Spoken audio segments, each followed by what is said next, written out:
Dealing with disappointment. Yeah, so Yeah. how, I mean, my Distracting yourselves. That's a good. distracting is good. Yeah. I've been dealing with it by listening to some like ancient wisdom. So I've been listening to something like, I mean, not always ancient wisdom, but like Alan Watts, The Strangest Secret, um, Les Brown, a whole bunch of Those are different good. things just to, and of course, the meditations and the Tao Te Ching, listening to those. See, Yeah.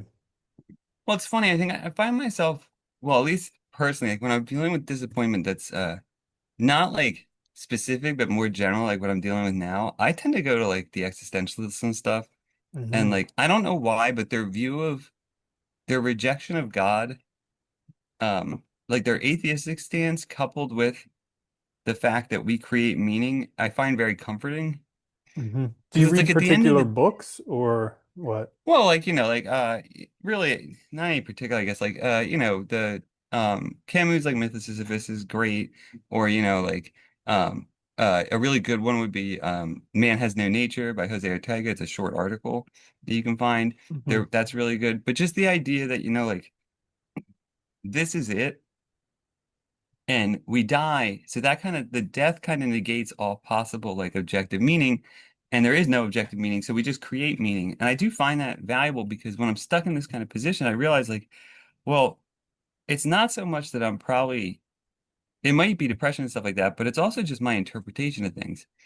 I'm interpreting things in a way that's like I'm making the meaning negative for me. So I just need to find a way to reassess this, a new perspective on it, and then things will change. And that usually helps quite a bit. Not always forever, but for a while. And it's like you need a constant, it's like all these things, right? It's like being a good person. You need a constant reminder and constant effort put into Hmm. it and reminding yourself, right? Because it's like as soon as things start going better, we immediately forget all this stuff and we're focused on living our lives, right? And it's like not reflecting as much. So I Hmm. think that's the hard part too, is like keeping that reflection going after, even after Hmm. you've like reassessed and, changed Hmm. your perspective.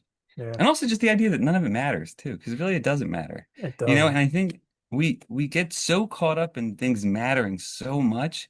And I think a lot of times that's also why we're so miserable, because at the end of the day, it really doesn't matter.